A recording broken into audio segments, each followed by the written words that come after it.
یہ بتائیے گا مفتی صاحب کہ کوئی آپ کی زندگی کا کوئی ایسا دلچسپ انٹرسٹنگ کوئی واقعہ جو آپ انگلش میں تو آپ کے میں نے بہت سارے سنے. ابھی میں کل ایک سن رہا تھا کہ آپ ایک ایئرپورٹ پہ گئے, جب آپ جا رہے تھے تو اب آپ اس وقت ویزا نہیں چاہیے تھا, جب آپ واپس آئے. اس طرح کا کوئی ایک انٹرسٹنگ واقعہ اردو میں جا کے ہمارے ناظرین تک بھی پہنچ جائے, کوئی ایسی چیز. بہت ہے. ابھی آپ ابھی پوچھ رہے ہیں تو مجھے سوچنا پڑے گا. الحمدللہ بہت سارے. ہمیں بھی پاکستان گئے ماشاء اللہ, کتنے اچھے لوگ ماشاء اللہ, اور وہ بھی ہر ایک جگہ میں چائے پلاتے ہیں, کھلاتے ہیں. میں نے کہا کہ میں اگر پاکستان میں رہوں نا تو میں بہت بہت بڑا, اسی لیے بعض علماء ماشاء اللہ بہت بڑے, لیکن اس لیے کہ لوگ کھلاتے ہیں دل سے اور ناراض ہوتے ہیں جب آپ کہتے ہیں کہ نہیں. تو میں یہ کرتا ہوں کہ جو میں ریسٹورینٹ میں یعنی ہوٹل میں جاتے ہیں کھانے کے لیے, تو میں آرڈر کر کے مجھے فوراً میں پیسہ دیتا ہوں. میں کہتا ہوں کہ بھائی میں پیسے دے کر پھر میں کھاؤں گا, ورنہ تو میں نہیں کھاؤں گا. تو کہتے ہیں کہ کیوں, اگر میں مر جاؤں تو یہ نہیں مر جائیں تو کوئی بات نہیں. لیکن اصل یہ ہے کہ میں جب جاتا ہوں نا تو لوگ دیکھ کر پھر خاموشی سے چپ سے پیسے دے دیتے ہیں کہ یہ وہ ٹیبل کا پیسے, وہ مجھے پسند نہیں ہے. تو میں کہتا ہوں کہ ہم خود کے پیسے. تو کبھی کیا ہوتا ہے کہ کوئی عالم پہنچ جاتا ہے مان لو ہوٹل پہ یا جو بھی جگہ, تو لوگ سمجھتے ہیں کہ یہ کوئی بھکاری ہے, یہ کوئی مانگنے کے لیے یا کوئی ڈسکاؤنٹ مانگے. تو میں اپوزٹ کرتا ہوں. میں کہتے ہیں دیکھو اگر میں کسی اور جگہ میں جاتا نا تو فل پیسے دے کر میں مان لو کہ ایک چین پہ اگر آپ جائیں نا تو فل پیسے دے کر آپ کھا لیں گے, سب کچھ کریں. تو میں چاہتا ہوں آپ میرے مسلمان بھائی ہیں, میں 10% زیادہ آپ کو دوں, لیکن میں خوشی سے آپ کے بزنس ہے, آپ انشاءاللہ ترقی کرتے ہو نہیں تو کم از کم وہ فل پرائز تو نہیں لیں. بالکل صحیح. لوگ جو اسلام کے بارے میں کنسیپٹ ہے لوگوں کا, خصوصاً غیر مسلموں کا, اس میں بہت بڑا کردار میڈیا کا ہے کہ وہ لوگوں کو اس نے غلط انفارمیشن میڈیا میں اسلام کے بارے میں دی ہے. آپ یہ سمجھتے ہیں؟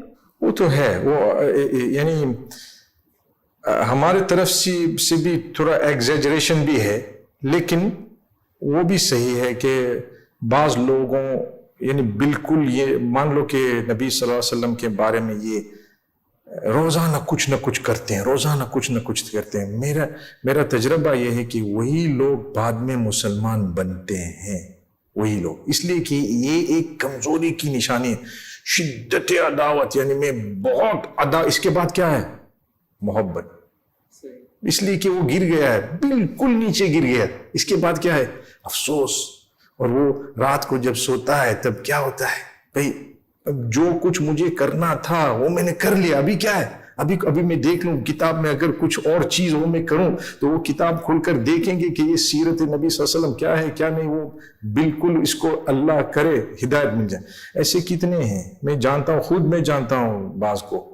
تو اسی لیے میں کہتا ہوں کہ کبھی کبھی لوگ کچھ بولتے ہیں کرتے ہیں, لیکن بعد میں وہ مسلمان بھی بنتے, توبہ بھی کرتے ہیں. صحیح.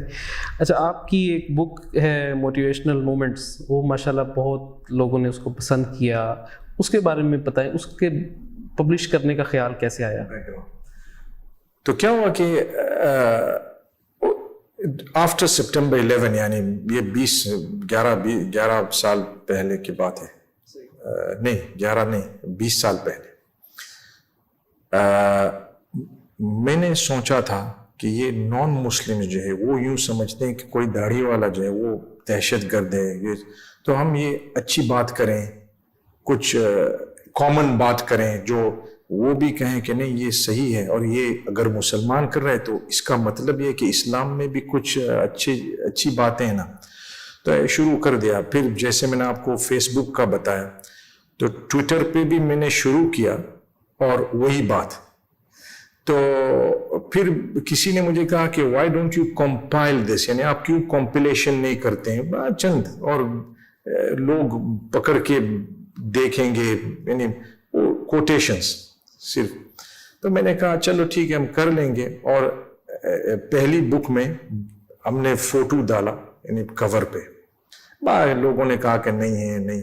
تو میں نے کہا اگر نہیں چاہتے ہیں تو یہ کور جو ہے اس کو اپ سائڈ ڈاؤن کر کے وہ سفید ہو جائے گا, اور جو لیکن کیا تھا کہ غیر مسلمانوں کے لیے ایک بہت بڑی چیز ہے کہ وہ اس مسلمان عالم کی کتاب وہ پکڑ لیں، وہ بہت اچھی.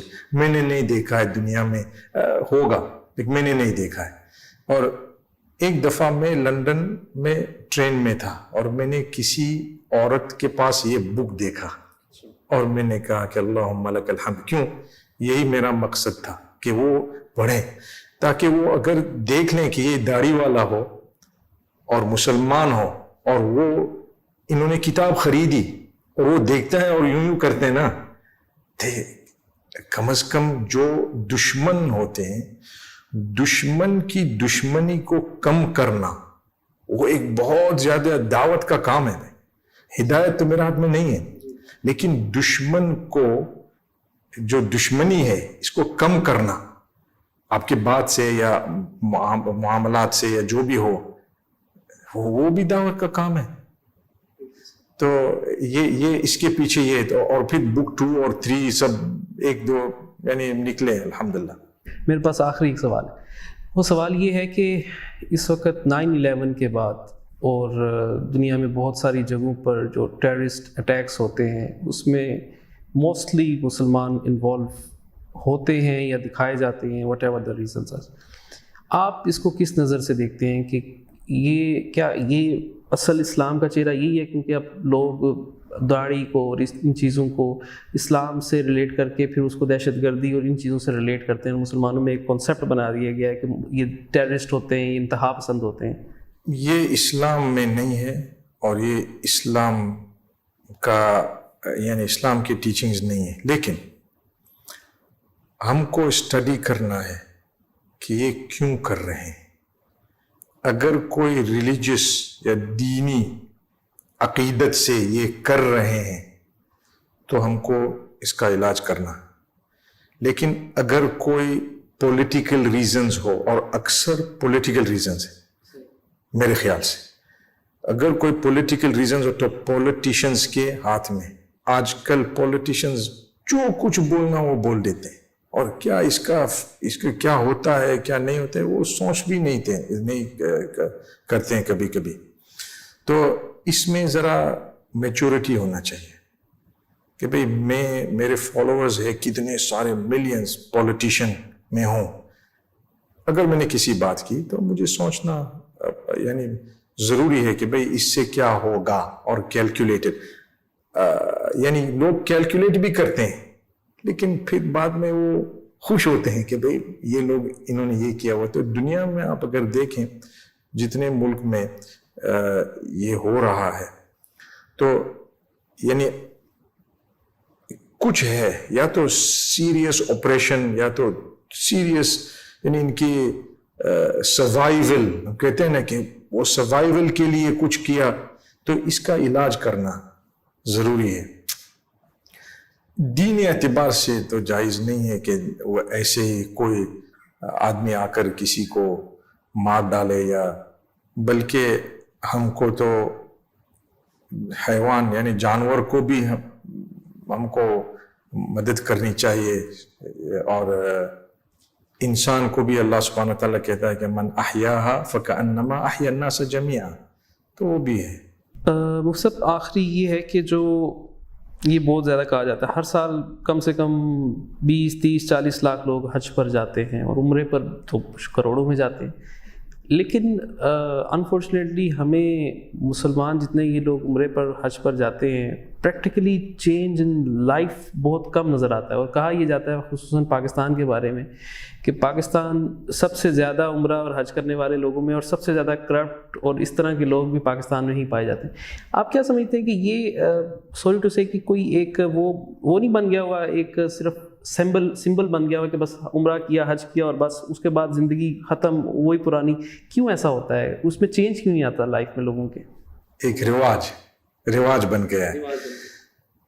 پہلی چیز تو میں کہتا ہوں کہ ایسا نہیں بولنا چاہیے، اس لیے کہ عمرے میں جائیں گے نا جو بھی ہو جتنی دفعہ ہو انشاءاللہ کچھ نہ کچھ تو فائدہ ہے، کچھ نہ کچھ دیکھیں گے نہیں دیکھیں گے. بعض لوگ